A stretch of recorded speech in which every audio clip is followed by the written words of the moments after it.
회장님부터 시작하겠습니다. 저는 세월호 교사 순직 인정하신 게 굉장히 인상에 남았습니다. 그날 우리 그 동지들끼리 정말 펑펑 하루 종일 울고 감사해서 울고 이 계기로 입당을 할까 말까 했던 지인들이 단체로 가서 입당을 했습니다.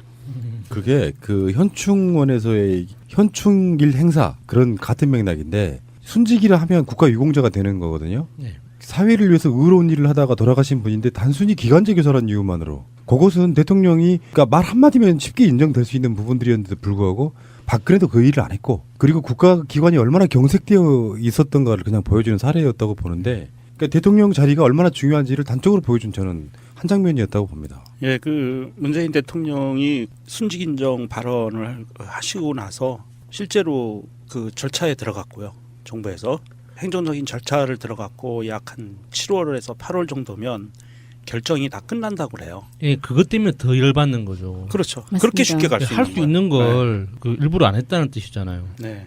정말 이게 정말 한 줄로 문재인 대통령은 그동안 기간제라는 이유로 순직 인정을 받지 못했던 고 김초원 이지혜 선생님의 순직을 인정하도록 지시했다.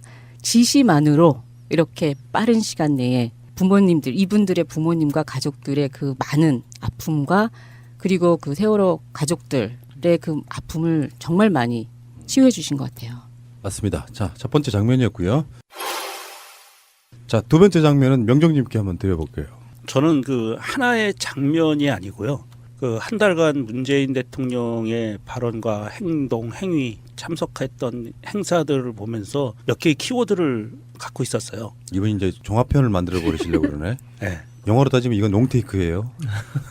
아, 이거는 반칙이죠. 반칙이죠. 아니에요. 그 두 번째 거는 제가 갖고 있는 거는 짧게 아마 짧게 다 가야 겹칠 돼요. 것 같은데 네. 짧아요. 네. 첫 번째 키워드는 자리 배치입니다. 자리 배치? 인사 문제, 인사 임명. 아니요. 그런 거 아니에요. 아, 원탁. 그런 거 아니고. 죄송합니다.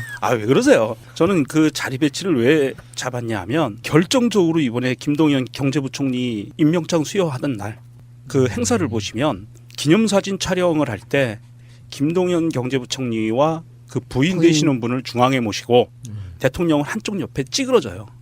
짜진다 그러죠. 짜지죠. 그리고 배경에 그 결혼식 하객들처럼 그 예. 청와대 근무하는 사람들이 쭉 서가지고 예, 봤어요. 네, 서 있고 그 장면하고요. 그 다음에 현충일 기념식 5.18 기념식 때 대통령 옆에 앉아 있는 사람들, 같이 배석한 사람들 이런 사람들을 보면 예전에는 의전서열 순서로 왔잖아요. 예, 그렇죠. 그런데 이번에는 의전서열 순서가 아니라 진짜 주인공들을 옆에 모시고 행사를 하는 6월 10일 30주년 기념일 때도 박종철 이한열 어머님이 예. 옆에 계시는 예. 저는 이런 자리 배치라는 단어 하나로 인사 문제가 아니고 문재인 예. 대통령이 갖고 가는 이 정부의 문재인 정부의 민주당 정부의 그 사람에 대한 배려 그리고 정책적으로 어떻게 갈 것인가에 대한 그 모든 게 다 녹아 있다고 봐요. 그래서 저는 이 자리 배치라는 그 단어로 키워드로 그것을 좀 많이 느꼈어요. 굉장히 날카로우신 송곳 같은. 예. 여기 이제 단순하게 그냥 스틸샷이 아니고 진짜 그 아까 말씀하신 것처럼 다 녹아 있는 문재인 대통령의 국무위원들이 이제 청문회 통과해서 올라올 때마다 꽃다발도 준비하기로 했고 옛날에는 볼 수 없는 그런 거 그렇죠. 있잖아요. 맞습니다. 예. 그 예전에는 이제 대통령이 앞에 있고 한 명씩 차례로 다가와가지고 인사하고 이렇게 하잖아요. 문재인 대통령이 그 현충원에서 보여준 모습 중에 하나인데 유공자 되신 분들이 이렇게 있잖아요. 그럼 대통령이 움직여요. 그렇죠. 예. 옛날에는 받는 사람들이 움직여 와서 예, 이렇게 악수를 예, 받고 예, 이러잖아요. 예. 그런 게 굉장히 많이 달라진 것 같고 철학이 딱 네. 보이는 거죠. 임명이 되는 순간에 축하합니다라고 이야기를 꼭 하고 저번에 이낙연 총리 임명할 때는 하트 모양이 만들어지는 그 훈훈한 장면도 좀 만들어졌었고 김동연 후보자부터는 이제 부인도 모셔오기로 하는 그런 부분이 생겼고요. 최초입니다. 예. 그런데 이제 그 이야기가 나중에 이제 청와대에서 나온 이야기를 들어보면 여성 장관일 경우 어떻게 하느냐 똑같을 것이다. 그러니까 배우자가 오셔야 되는 거예요. 그 뭐 이게 부인 남편이 아니라 그냥 배우자를 불러서 배우자 같이 참석해서 배우자한테 꽃다발을 전해주고 그리고 앞으로 무지무지하게 부려먹을 거니까 미안합니다라고 미리 사과를 하는 거예요. 이제 앞으로 돌싱 장관도 좀 나왔으면 좋겠네요. 박근혜 같은? 그럼 남자친구든지 여자친구든지 오면 되죠. 프랑스 같으면 가능하지. 한국 정서에는 안 맞구나. 저 자녀도 있어요. 청문회를 보면은 가족이 같이 털리잖아요. 그런 면에서 보면 공동체일 수밖에 없어요. 네. 좋았습니다. 굉장히 상징적인 이야기였습니다. 자리 배치. 자, 세 번째 마차님으로 갈게요. 저는 저답게 토리 찡찡이 마루입니다. 이게 지금 우리나라가 벌써 반려동물 1천만 가구 시대가 왔어요. 그러면 그렇게 많아요? 네, 정말 많네요. 정말 많고요. 1천만 가구면 다 있다는 얘기예요. 예. 각 집에 한 마리만 키우는 게 아니라 두, 세, 네 마리도 있잖아요. 그런데다가 요즘 혼밥, 혼술 먹는 사람들 네. 많고 싱글인 사람들이 고양이를 되게 많이 키우거든요. 그런데 문 대통령이 청와대에 입성하시면서 토리라는 유기견을 입양을 하시겠다고 이제 발표를 하셨죠. 유기묘 아니에요? 토리는 유기견이에요? 유기견. 견. 유기견 중에서도 이제 그 도살장에 끌려가기 직전에 아이를 입양을 하신 건데 얘는 또 까만색 강아지라서 잘 안 팔리는 그런 강아지인 거예요. 그럼 입양하기 힘든 네. 아이였었죠. 그런 강아지를 일부러 골라서 데리고 가신 거. 그리고 찡찡이는 이제 유기묘고요. 그러니까 고양이 같은 경우에는 딱히 이제 버림을 받았을 수도 있지만 얘네가 문을 열어서 도망을 가버리면 다시 찾기가 굉장히 어렵거든요. 예. 그래서 이제 이러한 유기묘, 그다음에 마루는 원래 데리고 계셨던 강아지인데 이걸 경산에서 양산에서 데리고 오실 때도 청와대가 다 정리가 되면 얘를 마지막으로 데리고 오겠다라고 발표를 하셨을 때 그 일정 관리의 세세함, 그러니까 강아지가 스트레스 받을까 봐 노견이니까. 개팔자가 상팔자라더니. 그런 거를 보면 이번에 문재인 대통령 정부가 들어서면서 물론 사람에 대한 인권에 대한 것도 굉장히 나아지겠지만 더불어서 동물권도 굉장히 정말 몇 단계 뛰어넘을 수 있는 게 아닌가. 지금 대통령의 행보에서 보여주는 것 그리고 미디어가 초점을 맞춰서 이런 이야기를 하는 게 일반 사람들이 지금 가지고 있는 인식에 대한 개선을 확실히 많이 시켜주는 면이 있거든요. 맞습니다. 그리고 그 쉽게 생각할 수 있는 거는 개도 저 정도로 생각해 주시는데 사람이 나는 전 정부는 우리를 개하고 돼지화를 생각을 했었는데 비유를 하고 그리고 심지어 버리고 갔죠. 심지어 버리고까지 갔는데 이분은 살아있는 진짜 개도 저렇게 전 정부에 우리는 그보다도 취급을 못 받았는데 우리는 얼마나 진짜 사람다운 대우를 지금 받을 수 있을까라는 희망을 팍팍 심어주시는 거죠. 저는 반대합니다. 왜요? Y. 이게 왜 내가 그 제일 싫어하는 것 중에 하나가 연예인 가족들 그 일상을 보여주는 프로그램들이 엄청나게 많잖아요. 예. 나 그걸 반대하는 사람이잖아요. 네. 왜 반대하느냐? 그들이 2세들이 연예 권력을 그냥 물려받는 형태가 돼서 온갖 광고들 되게 찍어요. 일반 서민들한테는 엄청난 위화감을 주는 경우가 꽤 있잖아요. 네. 그것처럼 우리 살랑이가 TV를 보면서 나도 저렇게 해줘 할까봐 청와대라고 하는 어마어마한 큰 집에 강아지 이건 뭐 완전 부럽죠. 저도 부럽습니다. 청와대 저도 찡찡이가 부러워요. 청와대 개로 가자 그러면 가시겠어요? 그 옆에라도 가도 되면은 저는 그때 말씀드렸잖아요. 저는 적응도 잘하고요. 화장실도 저 혼자 잘 갈 수 있고요. 혼자 잘 찾아서 먹습니다. 근데 사실 우리나라가 지금 동물 혐오나 동물 학대 수준은 굉장히 높은 편이에요. 맞아요. 그리고 약간 지금은 남의 강아지를 다치거나 이렇게 잃어버렸을 때 재물손괴죄로 들어가기 때문에 네. 어떠한 보상을 받을 수가 없는데 문제는 뭐냐면 아까 말씀드렸다시피 싱글족이 늘어나는 상황에서 반려동물은 가족과도 같거든요. 근데 최근에 삼전동에서 있었던 그 동물병원 사건이 있어요. 강아지를 호텔링을 맡겼는데 다녀와서 보니까 내 강아지가 아니라 다른 강아지를 주는 거예요. 뭐야? 병원에서. 왜요? 그러면서 당연히 주인은 알아보잖아요. 잃어버린 거겠지. 근데 이 사람이 변명을 하기를 청소를 하느라 문을 열어둔 사이에 강아지가 도망가서 못 찾았다. 그래서 네. 대신에 이 강아지라도 가져가라고 한 거예요. 그래서 이 사람이 사료금을 500만 원을 걸고 그 일대를 다 찾기 시작을 했거든요. 근데 결과적으로 이게 이 강아지가 그 동물병원에서 안락사시킨 거였어요. 그러니까 이 원인은 모르겠는데 아무튼 어떤 사고로 이 강아지가 죽게 된 거예요. 그게 그 강아지가 안락사 시킬 강아지하고 그 맡긴 호텔링 맡긴 강아지하고 착각을 해서 바뀐 거예요. 야, 그 강아지는 대체 안 돼요. 강아지 대체할 수가 없다고요. 생명인데 제대로 키우면 그거 네. 불가능한 거예요. 생명은 대체가 안 되죠. 네. 예. 요거 가져. 요건 말도 안 되는 거. 네, 왜냐하면 내 자식하고 똑같은데 그걸 어떻게 대체를 해요. 그러니까 이런 문제가 그 아마 피해자는 엄청난 정신적인 충격을 받았을 거기 때문에 이런 면에서는 확실하게 동물권에 대한 개선을 해주실 거라고 믿습니다. 예. 여기서 나오는 키워드는 저는 이렇게 봅니다. 아직도 강아지, 고양이 키우는 게 배부른 사람들의 어떤 배부른 소리 이런 게 아니라 공존 이런 개념으로 받아들여 주셔야 될 것 같고요. 자, 야수님. 저는 가장 가슴이 한번 크게 울렁한 적이 있었는데 그게 현충일 추념사 읽으면서 기념식 자체를 보지는 않았는데요. 그 추념사를 읽으면서 제가 기억하기로는 대통령들 중에서는 처음으로 이제 평화시장 봉제공장 노동자를 언급하셨어요. 김대중 대통령도 노무현 대통령도 그 노동자들의 어떤 역사를 보상하기 위해서 투쟁했던 과정을 보상하기 위해서 노력은 많이 하셨는데 국가 공식 회사에서 연설문에 그러니까 봉제공장 노동자라는 이 표현 자체가 들어가서 언급하신 건 처음이라고 기억하거든요. 제가 그 봉제공장 그 관련한 비영리 단체에서 이제 노동환경 연구하고 이렇게 인터뷰하고 하는 그런 사업을 한 적이 있었는데 그때 거의 한 2년 넘게 매월 한 달에 한 명씩 심층 인터뷰를 했었어요. 그 공장에서 일하시는 그 공장 노동자분들하고 너무나 공통점이 많았지만은 사람의 인생이라는 게 그렇지 않습니까? 이렇게 큰 맥락에서는 다 똑같지만 거기 디테일은 다 다른 아픔들이 있잖아요.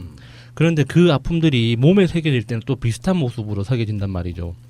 그러니까 바늘이 이제 그 바늘이 뼈를 뚫고 지나가가지고 이렇게 그 흉터가 안 사라지지 않고 남아 있는 수십 년이 지났는데도 그래서 그거를 어떤 과거의 기억의 어떤 증거처럼 가지고 계신 분들 이제 이런 분들하고 이제 그 인터뷰 끝나고 또 술 한잔 하면서 같이 울기도 하고 그런 적이 있었는데 그런 분들이 가지고 있는 자기 과거에 대한 어떤 보상이 이 말로 어느 정도 되겠다라는 생각이 들었었어요. 읽는 순간에. 그래서 그 제가 인터뷰했던 분들도 갑자기 확 떠오르면서 이렇게 뭉클 하면서 막 눈시울이 뜨거워졌었거든요. 이렇게 그 제가 가져왔어요. 그 글귀를. 젊음을 바친 여성 노동자들의 희생과 헌신에도 감사드립니다. 재봉틀을 돌리며 눈이 침침해지고 실밥을 뜯으며 손끝이 갈라진 그분들입니다. 애국자 대신 여공이라 불렸던 그분들이 한강의 기적을 일으켰습니다. 그것이 애국입니다. 이거를 아마 그 들으셨던 분들은 다 이제 아실 거예요. 특히나 그 당시 그 현장에서 일을 하셨던 분들은. 그래서 그렇게 현장에서 일을 하면서 먼저 죽은 동료들도 기억하시는 분들도 많을 테고. 그래서 저는 이 현충일 추념사가 가장 기억에 이렇게 뚜렷하게 남아 있는 거예요. 국가라고 하는 공동체에서는 나라를 지킨 사람들만이 그 역할을 했던 건 절대 예. 아닌 것이고 예. 사실은 보훈에는 이제 독립운동부터 시작해서 뭐 6.25 참전 이런 것이 주였고 실제로 보수 세력들은 정권을 이용해 먹기 위해서 6.25나 베트남 전에 참전하신 분들만을 예. 우대하는 것 같은 모습이었고 오히려 독립운동하신 분들은 홀대하고 예. 거기에 플러스로 민주화 세력들이 들어오는 걸 되게 못마땅해 했어요. 거기까지는 있을 수 있는 개념인데 여기에 뭐 봉제 공장 노동자 예. 플러스 뭐 파덕 광부 간호사 예. 이런 분들까지 다 포함되고 좀 전에 우리가 이야기했던 순직한 기관지 교사 같은 분들이 예. 다 그런 공동체 내에서 자기 희생을 함으로써 나라가 유지가 됐다. 요 개념을 지금 사실은 새로운 개념 자체가 하나가 생긴 거라고 봐요. 국가 입장에서 봤을 때. 의인이란 게 그런 거잖아요. 희생을 감수하고 사회 공익을 위해서 척해와 같이 자기를 던지는 그런 분들에 대한 이야기니까 마찬가지로 그런 분들이 있었기 때문에 나라가 발전했다. 이런 개념을 갖기 시작한다는 것 어떤 문재인만의 어떤 브랜드가 아닌가 이런 생각을 해봐요. 어떤 그리고 면에서. 제가 며칠 전에 그 요즘 그 유명한 82년생 김지영이라는 소설을 읽었는데요. 그 정말 마음 아프더라고요. 그 내용 처음 첫 장부터 끝장까지 정말 이렇게 가슴을 이렇게 막 계속 쥐고 흔드는 그런 내용들이었는데 이 그 현충일 추념사에서 이제 봉제공장 노동자나 파독 간호사 이제 노동이 왜 일어났느냐 그런 식으로 왜 여성들을 중심으로 하는 노동이 그렇게 집중적으로 일어났느냐 하는 게 우리나라의 그 잘못된 그 성인식에 대한 이제 성인지에 대한 그런 문화와 같이 중첩되면서 조금 더 잔인하게 일어났었는데 그게 그 한 번에 어떤 대통령이 그 어떤 좋은 사람이 나타났다고 해서 금방 다 변할 거라고 보지는 않지만 그래도 좀 좋은 희망을 가질 수 있는 좀 더 긍정적인 미래를 꿈꿀 수 있는 그런 신호가 되지 않을까 싶어서 예. 굉장히 위로가 됐던 추념사였어요. 연구를 많이들 해오셨네요. 우리는 그냥 머릿속에 스틸 사진 몇 컷일 줄 알았더니 아니네요. 예. 알겠습니다. 야수님이셨고요. 다시 가겠습니다. 희랑님. 문재인 대통령이 당시 후보 때 발간한 그 387페이지 분량의 그 공약집에 나온 거 중에서 첫 장에 적폐청산이라고 나옵니다. 주말에 나온 기사가 있는데요. 적폐청산 잘하고 있다가 78%로 압도적 지지를 받고 있고요. 부정적인 의견은 14%로 머물고 있다고 하는데요. 거기에 검찰 개혁에도 긍정적 의견이 68%고 재벌 개혁은 55%가 잘한다라고 나오는데 제가 오늘 그 집중적으로 하고 싶은 거는요. 친일 독재 등을 미화했다는 논란이 있었던 국정 교과서를 폐지한 장면이 저한테는 정말 의미 있었다고 생각합니다. 오, 국정교과서 폐지? 네. 적폐다. 엄청난 네. 적폐다. 네. 오, 그러네요. 이게 폐기를 지시한 지 19일 만에 지난달이었었죠. 5월 31일 교육부는 중고등학교 역과 교과서 발행 체제를 국정 검정 혼용해서 검정 체제로 전환하는 고시 개정을 완료했다고 밝히기까지 하는 게 완료된 거니까요. 정말 역사는 올바르게 가르쳐야 되잖아요. 우리 후손들한테. 근데 이런 거 봐도 교육부 땡땡땡 것들이 못하는 게 아니고 안 하고 있었던 거죠. 왜 그렇게 무리하게 진행했는지 정말 이해할 수가 없어요. 그게 아무리 박근혜 정부에서 강력하게 밀어붙였다고 하지만 앞뒤 맥락도 없이 어떤 논리도 없이 그 많은 사람들이 반대를 하고 안 된다고 이야기를 해도 그렇게 억지로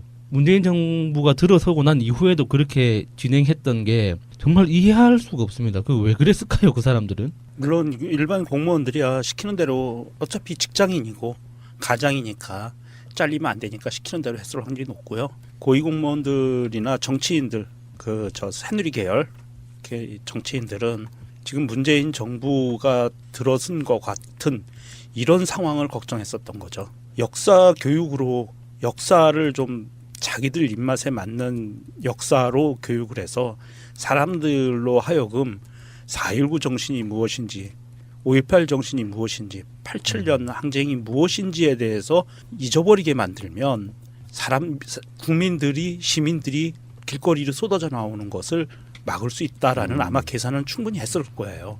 그래서 그런 역사에 대해서 국가 권력이 그 역사를 지필하게 하는 국가 권력에 의해서 입맛에 맞는 역사를 지필하게 하는 이런 시도를 했던 거로 보이고요.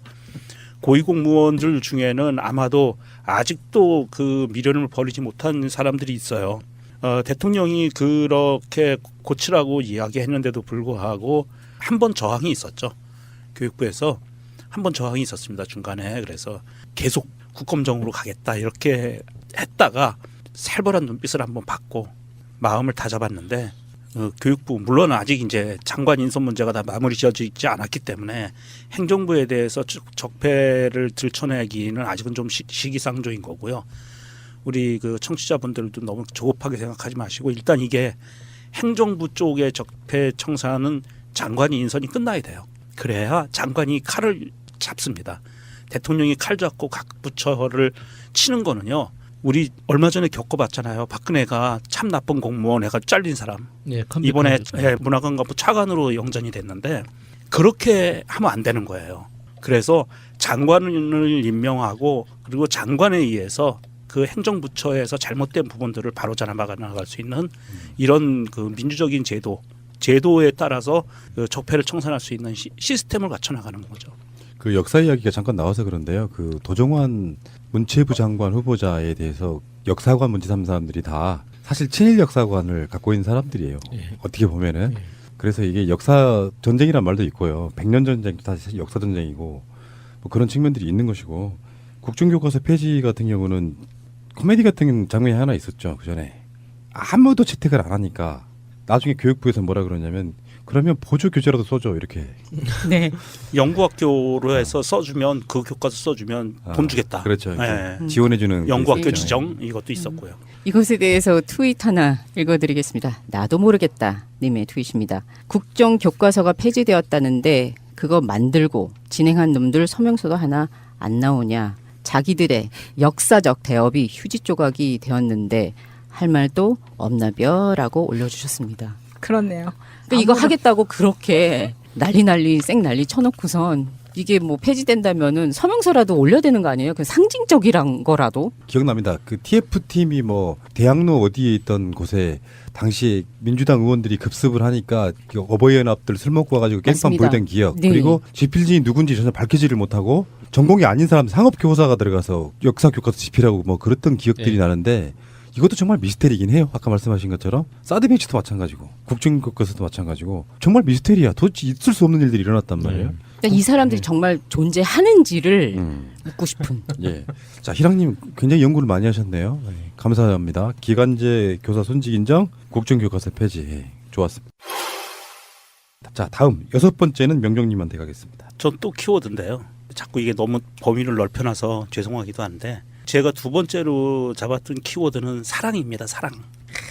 저 양반도 이상하게 또 로맨스 그레이를 왜 자꾸 그 반칙하는 기분인데 이거?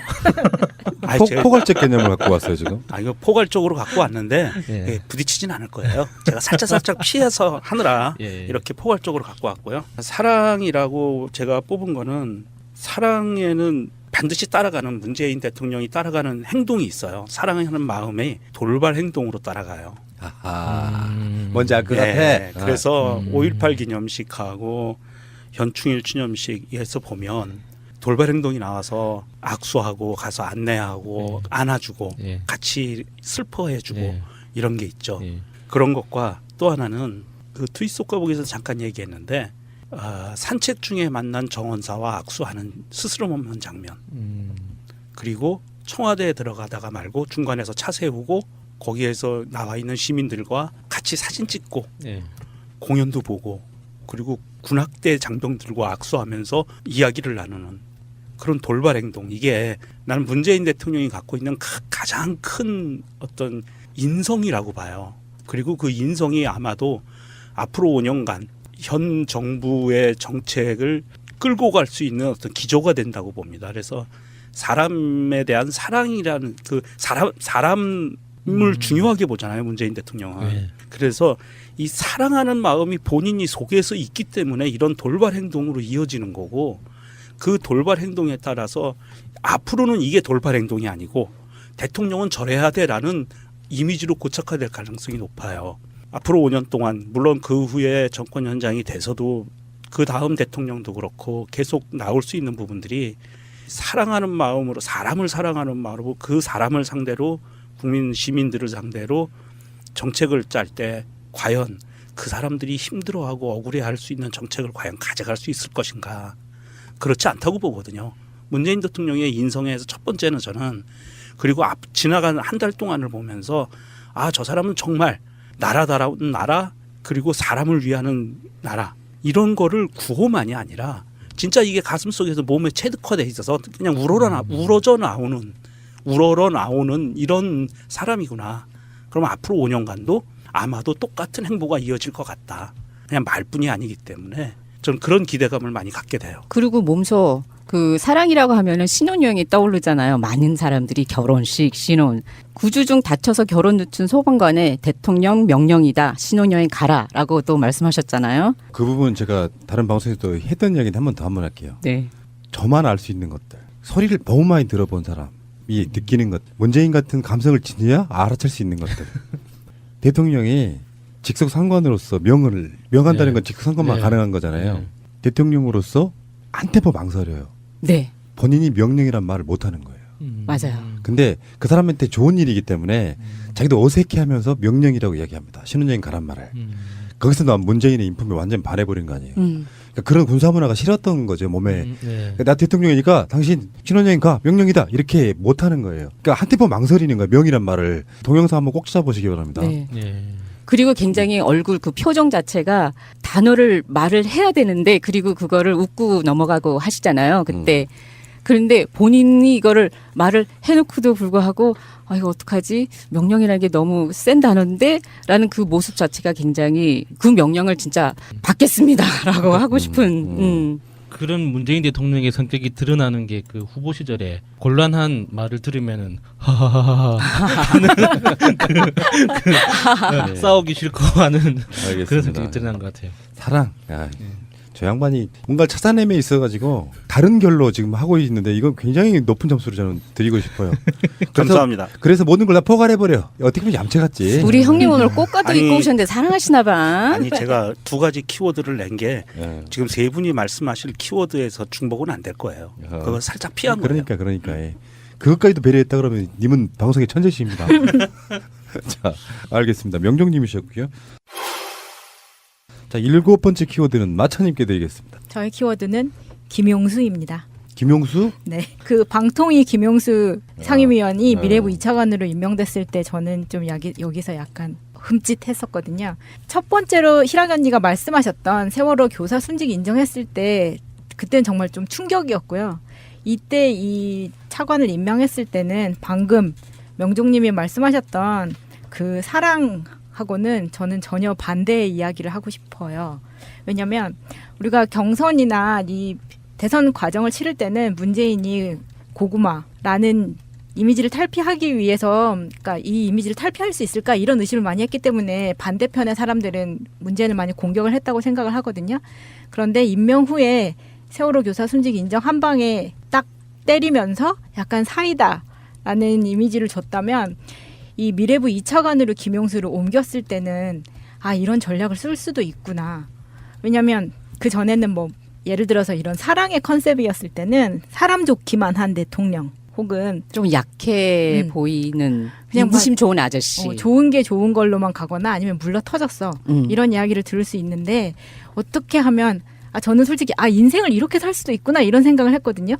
이 사람을 빼내기 위해서 적하고 굉장히 대치되는 상황이 일어날 수도 있는데 이걸 나도 좋고 너도 좋은 윈윈 전략을 쓰면서 어떻게 보면 제가 사내 정치의 피해자로서 봤을 때 이건 정말 신의 한 수라고 부를 수도 있을 만한 뭔가 맞습니다. 통쾌함이 있는 거예요. 그러니까 이 사람이 정말 보기 싫은데 그렇다고 해서 이 사람을 완전 한직으로 내칠 수도 없어. 왜냐하면 여론이라는 것도 봐야 되기 때문에. 그런데 이렇게 할 수 있는 이런 방법이 있다니 하는 걸 느꼈거든요. 이거는 약간 전제가 필요합니다. 뭐냐면 김용수라고 하는 사람이 나름 그분의 굉장히 실력자인 거예요. 예. 그 사람이 방통위원으로 있기보다는 미래부로 가는 것이 훨씬 더 바람직하기도 하고 그가 그걸 받아들였다고 하는 것은 뭐냐면은 문재인의 사람이 됐다는 뜻입니다. 그러니까 우리가 생각했을 때 말도 안 되는 사람을 빼내기 위해서 말도 안 되는 자리에 앉혔다는 게 아니라 그 사람 자체가 황교안으로부터 임명받은 사람이지만 기본적인 자질이 충분히 되는 사람이었기 때문에 정말 그 사람도 좋고 문재인 대통령도 좋은 신의 한 수를 꺼내든 거라고 저는 보고 여론 인사 본 적 없잖아요. 네, 너무 창의적인 거예요. 이 방법 자체가. 그러니까 푸나님 말씀은 이번에도 문재인 대통령이 눈 끔뻑끔뻑하면서 꼬셨다는 거예요? 그랬을 확률이 높아요. 네.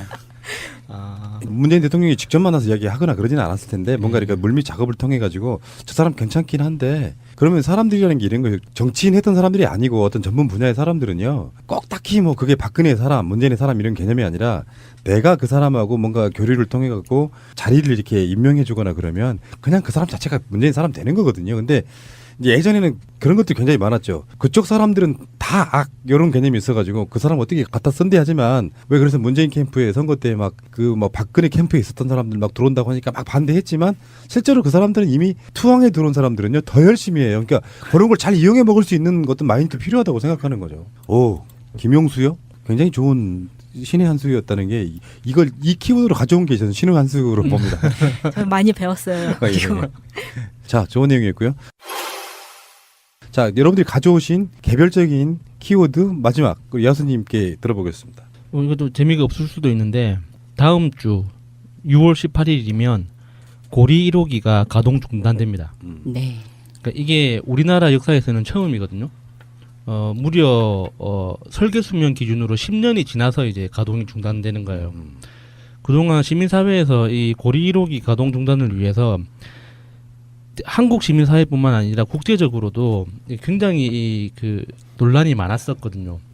근데 이 원자력 안전위원회라고 이제 보통 원안이라고 부르는 원자력 안전위원회에서 온갖 그 정치적인 이유를 그 대지 않고 일방적으로 그 연장 그 가동을 계속 허용을 했었거든요. 그래서 그 고리 1호기가 계속 그 설계 수명을 넘겨서 계속 가동을 하고 있기 때문에 다른 이제 월성 뭐 1호기라든지 다른 원자력 발전소도 무리하게 이제 계속 연장 가동할 수 있는 근거가 되고 있었던 거예요. 그래서 이게 굉장히 의미가 큽니다. 우리나라 전력 산업 전체에서 봤을 때 원자력 발전이 차지하는 포지션, 그러니까 정치적 포지션, 실제로 생산량에서 그 원자력 발전을 이길 수 있는 뭐 발전 설비는 없지만 어떤 사회적으로나 정치적으로 봤을 때 원자력 발전 산업이 가지고 있는 포지션이 조정되기 시작한다는 신호거든요.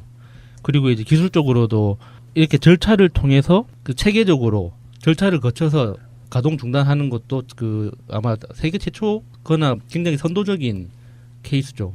대부분 정치적인 이유나 안 그러면 사고 때문에 사고가 나가지고 안 그러면 기술적으로 그 대처 능력이 부족해서 어쩔 수 없이 가동 중단하는 경우는 있었어도 이렇게 설계 수명이 지나서 그 절차를 지켜서 하는 경우는 별로 없었거든요. 그러니까 여러모로 이제 의미가 있는 거예요. 그래서 그 원자력 업계에서도 이거를 계기로 해서 원자력 발전소 폐로 그러니까 원자로 자체를 폐기시키는 이 기술이 아직 전 세계적으로 갖추어진 나라가 없어요. 그러니까 우리나라도 이거에 좀 투자해서 새로운 글로벌 산업을 일으킬 수 있는 계기로 됐으면 하는 마음도 있고요. 그 야수님이 우리 방송에 처음으로 컨택하실 때 보냈던 메일의 내용도 이거랑 연관이 있었죠. 네. 결국에는 이제 뭐 원안위가 정권이 안 바뀌었으면 이런 결정 못 하죠. 직접 간접적으로 저는 그 메시지가 들어갔다고 보고요. 원자력 안전위원회가 사실은 원자력 핵발전소 발전위원회 이런 역할을 네. 되게 해왔던 측면이 장려위원회 있고요. 뭐 이런 거였죠.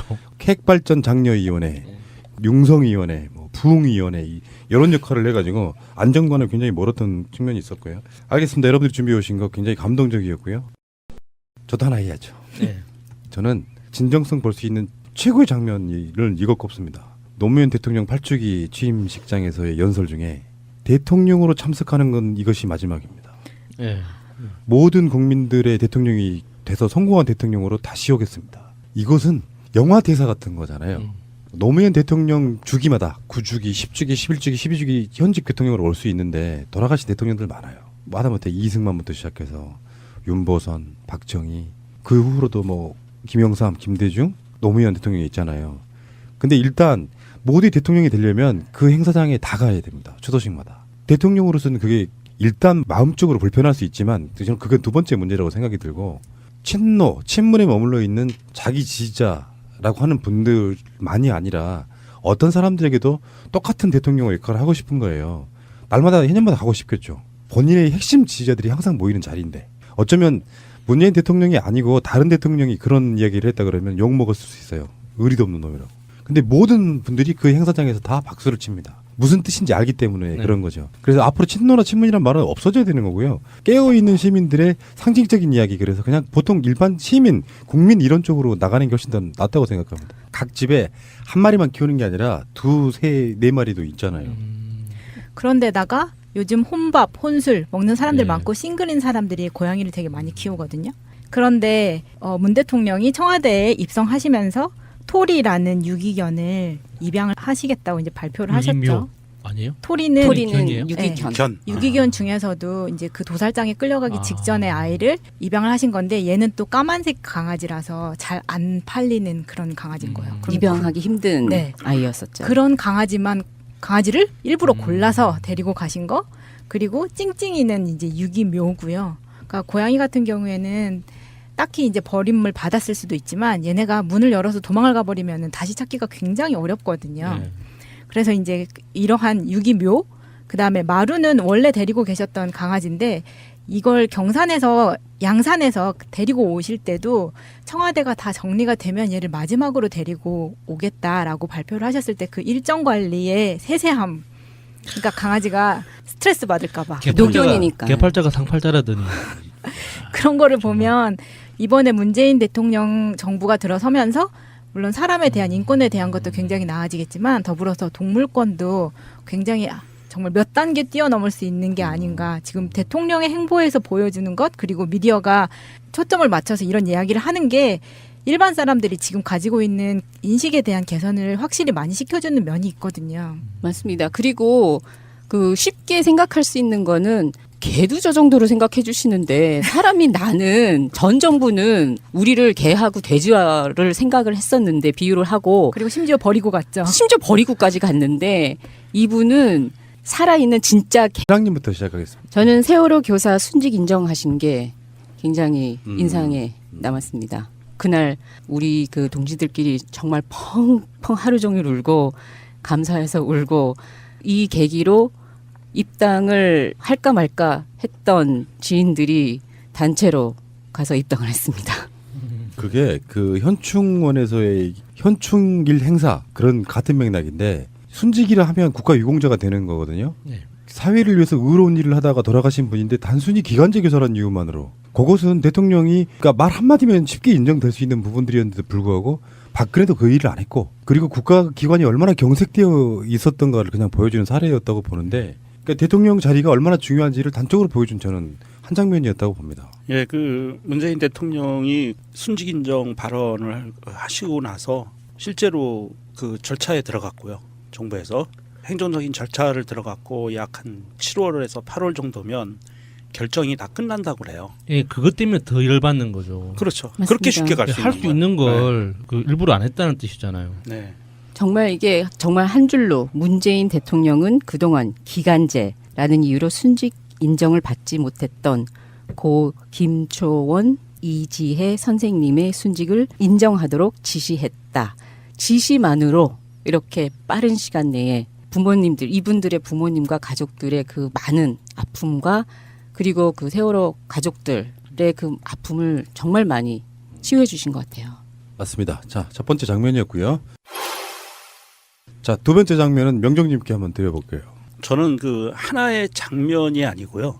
그 한 달간 문재인 대통령의 발언과 행동, 행위 걔도 저렇게 전 정부에 우리는 그보다도 취급을 못 받았는데 우리는 얼마나 진짜 사람다운 대우를 지금 받을 수 있을까라는 희망을 팍팍 심어주시는 거죠. 저는 반대합니다. 왜요? 와이. 이게 왜 내가 그 제일 싫어하는 것 중에 하나가 연예인 가족들 그 일상을 보여주는 프로그램들이 엄청나게 많잖아요. 네. 나 그걸 반대하는 사람이잖아요. 네. 왜 반대하느냐? 그들이 2세들이 연예 권력을 그냥 물려받는 형태가 돼서 온갖 광고들 되게 찍어요. 일반 서민들한테는 엄청난 위화감을 주는 경우가 꽤 있잖아요. 네. 그것처럼 우리 살랑이가 TV를 보면서 나도 저렇게 해줘 할까봐 청와대라고 하는 어마어마한 큰 집에 강아지 이건 뭐 완전 부럽죠. 저도 부럽습니다. 청와대 저도 찡찡이가 부러워요. 청와대 개로 가자 그러면 가시겠어요? 그 옆에라도 가도 되면은 저는 그때 말씀드렸잖아요. 저는 적응도 잘하고요. 화장실도 저 혼자 잘 갈 수 있고요. 혼자 잘 찾아서 먹습니다. 근데 사실 우리나라가 지금 동물 혐오나 동물 학대 수준은 굉장히 높은 편이에요. 맞아요. 그리고 약간 지금은 남의 강아지를 다치거나 이렇게 잃어버렸을 때 재물손괴죄로 들어가기 때문에 네. 어떠한 보상을 받을 수가 없는데 문제는 뭐냐면 아까 말씀드렸다시피 싱글족이 늘어나는 상황에서 반려동물은 가족과도 같거든요. 근데 최근에 삼전동에서 있었던 그 동물병원 사건이 있어요. 강아지를 호텔링을 맡겼는데 다녀와서 보니까 내 강아지가 아니라 다른 강아지를 주는 거예요. 뭐야? 병원에서. 왜요? 그러면서 당연히 주인은 알아보잖아요. 잃어버린 거겠지.